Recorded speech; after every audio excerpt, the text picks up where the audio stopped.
The harmonic station rotated lazily in the shadows of Proxima Centauri b, its curved metallic arms extending like a dandelion seed caught in space.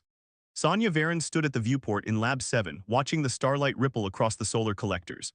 Her reflection stared back, dark hair pulled into a practical knot, eyes tired but alert, and the faintest hint of a frown etched between her brows. "Your 8 a.m. appointment has arrived, Architect Varin," announced the station's AI with its customary neutrality. Sonia sighed, dropping her hands from the mug of synthetic tea she'd been nursing. "Send them in, Pax." The pneumatic doors slid open with a barely audible hiss. In the doorway stood a figure that made Sonia straighten instinctively. He was tall, taller than most humans, with skin that seemed to capture and refract light in subtle, iridescent patterns. His eyes were large, pupil-less orbs of deep violet that somehow managed to look both vacant and intensely present. But what caught her attention most were the delicate crystalline structures that curved from his temples to the back of his skull, like frozen sound waves captured in glass. A Lumerian, she'd never seen one in person before. "Architect Varin," he said, his voice eerily melodic as though multiple tones spoke at once. "I am Nocti's seventh resonator of the Lumerian Concordance." Sonia gestured to the chair across from her workstation. "Please sit, though I confess I'm surprised to see a Lumerian here. Your kind rarely ventures beyond the Epsilon cluster." Noctis moved with unnerving grace, settling into the chair with fluid precision. His hands, six-fingered and encased in what appeared to be translucent gloves, rested perfectly still on his knees. "Necessity compels us to seek solutions beyond our understanding," he replied. "I understand you are the foremost human expert in sonic architecture and emotional frequency mapping." Sonia felt a flicker of pride despite herself. She'd earned that reputation through 15 years of painstaking work, developing soundscapes that could influence emotional states across species. Her compositions had helped settle diplomatic tensions between the Voidborn and Terran colonies, had aided in healing trauma victims from the Martian collapse. "That depends on who you ask," she said, moving to her workstation. "But I'm curious why the Lumerians would need my services. Your species practically invented empathic resonance." Something flickered across Noctis's face, an expression so fleeting she almost missed it. Was it pain, grief? "We are dying," he stated simply. "Not physically but essentially. Our collective consciousness, the harmony that binds us, is fading." His voice remained even, but the crystals at his temples dimmed slightly. "We can no longer properly resonate with one another. The frequencies, they decay upon transmission." Sonia frowned, professional curiosity piqued. "That shouldn't be possible. Your neural resonators evolved specifically for empathic transmission." "And yet it is happening." Noctis reached into a pocket of his silvery robes and withdrew a small crystalline orb that pulsed with internal light. "This is a memory node. It contains the last perfect resonance recorded among our kind, from 27 stellar cycles ago."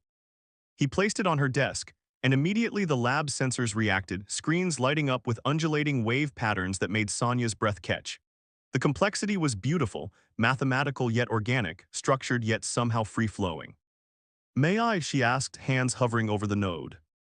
"You may observe but do not touch directly. Human neural patterns can corrupt Lumerian frequencies." Sonia nodded, manipulating her holographic interface to scan the node instead. Data streamed across her screens, frequency patterns, emotional signatures, harmonic overtones so complex they made her most advanced compositions look like child's play. "This is extraordinary," she breathed. "I've never seen anything like it." "It is what we were," Noctis said softly.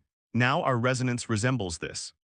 He produced another node, darker and flickering erratically.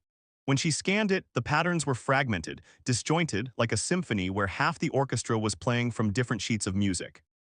"How long has this been happening?" she asked, already running comparative analyses. "The decay became noticeable 8 cycles ago. We tried internal solutions, meditation, collective amplification, even physical proximity, which we normally avoid." His voice remained calm, but those crystalline structures at his temples dimmed further. "Nothing has worked." Sonia's fingers flew across her interface, building preliminary models. "Why me? Why not the Taurians? Their empathic technology is." "Mechanical," Noctis interrupted. "Artificial, we need something organic. Humans possess a natural emotional resonance unlike any other species. You feel deeply, chaotically, without structure. And you specifically have learned to harness and direct that chaos." She paused, studying him. There was something he wasn't saying. "And?" Noctis hesitated, the first genuine uncertainty she'd seen from him. "And our archivist discovered something unexpected in our ancestral records. Long ago, before we evolved our current safeguards, Lumerians and humans once shared a direct empathic connection. The records suggest your species may hold the key to restoring our resonance. Sonia's eyes widened. That's not in any human historical record. It wouldn't be. It was brief, isolated, and occurred before your species developed written language. She leaned back, mind racing. What exactly are you asking of me, Noctis? Help us remember how to feel, he said simply. Help us reconnect. Sonia looked at him, really looked at him. Behind the controlled exterior and melodic voice, she sensed a profound isolation, a loneliness that resonated with something inside her own chest. She'd spent her life studying emotional frequencies, crafting experiences for others while keeping herself carefully detached. Perhaps that's why she was so good at her work. She observed emotions without becoming entangled in them. I'll need full access to your resonance records, she said finally. And you'll need to stay here on the station. This won't be solved remotely. For the first time, something like relief crossed Noctis's face. I am authorized to remain as long as necessary. Sonia held out her hand instinctively for a handshake, then remembered his warning about direct contact and withdrew it awkwardly. Sorry, human habit. Noctis looked at her retracted hand, then back to her face.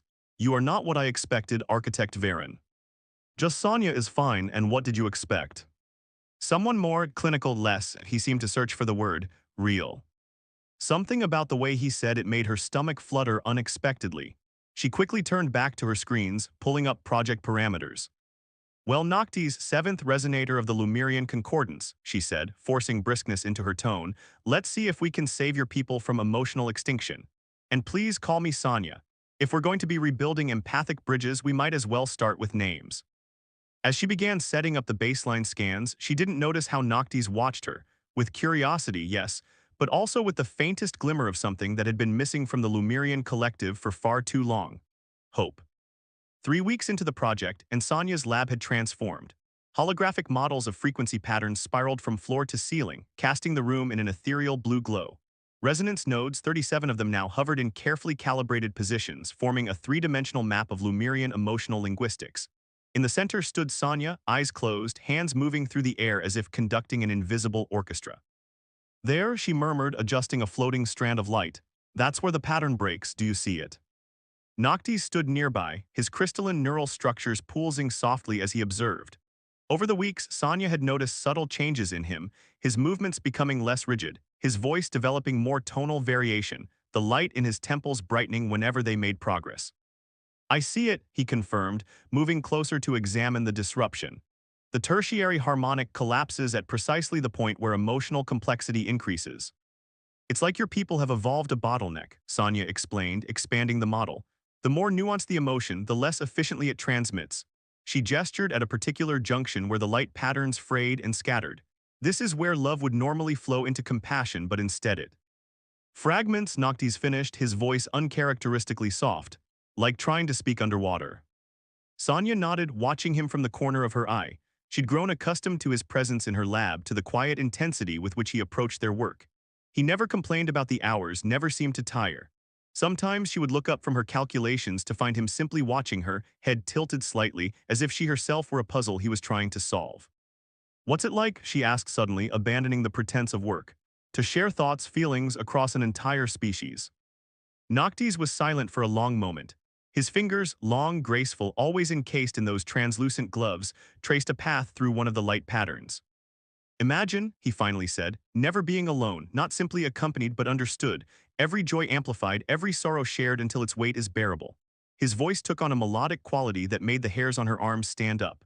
But also imagine no secrets, no private space, no individual perspective unchallenged by the collective. Sounds suffocating, Sonia admitted. It can be, he agreed. That is why we developed these. He held up his gloved hands. Resonance dampeners, they allow us to modulate our connection to maintain individuality within unity. Sonia moved closer, fascinated. May I? He hesitated, then carefully extended one hand. She didn't touch, simply observed the intricate patterns woven into the material, not fabric, she realized, but some kind of crystalline mesh that seemed almost alive. Beautiful, she breathed. The engineering is incredible. They are grown, not made, Noctis explained. They bond to us at adolescence when our resonance abilities mature. She looked up, suddenly realizing how close they were standing. Those violet eyes looked back at her, no longer vacant as she'd first thought, but full of unnameable depths. Can you feel anything? She asked quietly. Without the collective, I mean on your own. Something flickered in his expression. I am learning to. The moment stretched between them, fragile as spun glass. Sonia was the first to step back, clearing her throat. I think we need a different approach, she said, turning to her workstation. We've been treating this as a technical problem, but what if it's more fundamental? What if your species hasn't just lost the ability to transmit emotions, but to experience them fully in the first place? Noctis tilted his head. How would we test such a hypothesis? Sonia grinned, the human way through experience.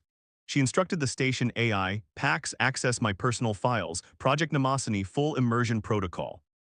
The lab darkened and then rain, the patter of droplets on leaves, on soil, on skin, the smell of earth awakening. Not a simulation, but a complete sensory experience, drawn from Sonia's own memories of a rainstorm on Earth. Noctis gasped, the sound so unexpected it made Sonia turn.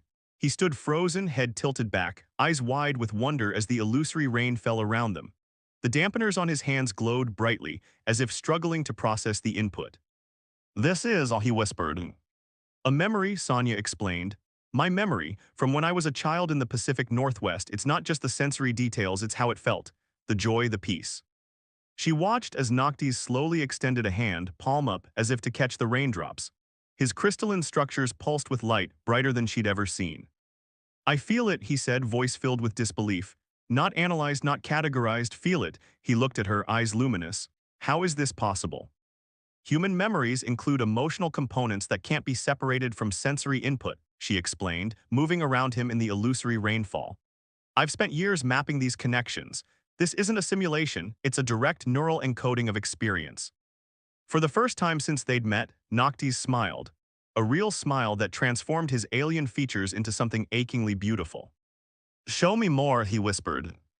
Over the next hours, Sonia guided him through a carefully curated sequence of experiential memories. The triumphant exhaustion after climbing a mountain, the bittersweet ache of watching a sunset alone, the comfort of sitting by a fire during a snowstorm. Each memory evoked different emotional responses, which they carefully recorded and analyzed. Finally, as an artist's recreation of Earth's northern lights shimmered around them, Sonia brought up the holographic model of the Lemurian resonance patterns. Look, she said excitedly, your neural pathways are adapting, forming new connections. The individual experiences are teaching your brain new ways to process emotions. Noctis studied the data, then looked at her with something like reverence. You've created a bridge. No, she corrected. We've reawakened one that was already there. Your people didn't lose the ability to feel, you just forgot how to do it individually. You've been so connected for so long that when the collective resonance began to decay, you had no personal emotional reference points to fall back on. She brought up a new model, one that showed both human and Lemurian brain activity patterns side by side. See how similar the foundational structures are? Beneath all the evolutionary differences, we process emotional stimuli in remarkably similar ways. Noctis reached out, his gloved fingers hovering just above her hand where it manipulated the holographic controls. You are saying we must learn to feel alone before we can truly feel together again. Exactly, Sonia's voice softened. Ironic, isn't it? Your salvation might lie in temporary disconnection. Their eyes met across the hologram, blue-green human irises reflected in alien violet. Something unspoken passed between them, a recognition, a possibility neither had anticipated when this project began. We should construct a prototype, Noctis said finally, breaking the moment. A device that can transmit these experiential memories to multiple Lemurians simultaneously. Sonia nodded, already turning to her workstation. I'll start the designs now. But as she began working, she couldn't help but notice how Noctis lingered near her, closer than he had ever stood before. How the light from his neural structures seemed to pulse in rhythm with her heartbeat. How, for the first time since he'd arrived on the station, he seemed not just present but alive. And she wondered, with equal parts anticipation and fear, what would happen when their work was done. When he returned to his people, carrying with him not just the solution they sought, but also the memory of a human woman who had taught an alien how to feel.